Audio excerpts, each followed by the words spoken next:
Hello everyone, আমি আরোহী চ্যাটার্জি।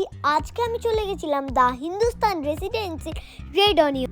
ওখানে চলছিল প্যারাসোনা অর্গানাইজ কুকিং কম্পিটিশন, আর আমি ছিলাম ওখানে ইনভাইটেড।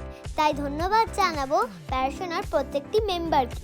আর এর সাথে সাথেই আমি আপনাদেরকে একটা দারুণ অফারের ব্যাপারে যারা রেড অনিয়নের লাঞ্চ বা ডিনার অথবা পার্টি করবেন তারা যদি একটি কুপন বলেন আরোহী 20, তাহলে আপনারা ওখানে 20% অফ পেয়ে যাবেন। এরপর চলে আসি কুকিং কম্পিটিশনে। এখানে জগন্নাথ দেবের 56 ভোগের মধ্যে যে কোনো একটি ভোগ সবাইকে বানাতে হবে।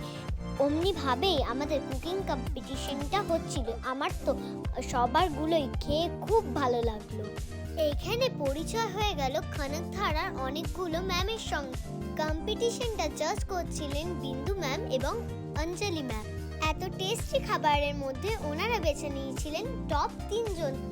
প্রত্যেকগুলো খাবারের টেস্টের পাশাপাশি সবগুলো ডেকোরেশনও কিন্তু খুব সুন্দর ছিল।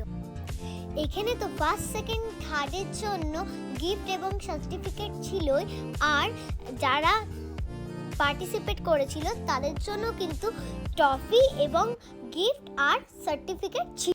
এইখানে কিন্তু অনেক দূর দূর থেকে পার্টিসিপেটরা এসেছিলেন, আর আশা করছি পরের বারে আপনাদেরও সহযোগিতা পাবো। এত সুন্দর একটা কুকিং কম্পিটিশনের সাক্ষী থেকে আমার তো খুব ভালো লেগেছে। আপনাদের কেমন লেগেছে অবশ্যই কমেন্টে জানাবেন। আর রেড অনিয়নে গিয়ে আরোহী 20 বলতে ভুলবেন না। 20% অফটা পেতে হবে তো নাকি? টাটা।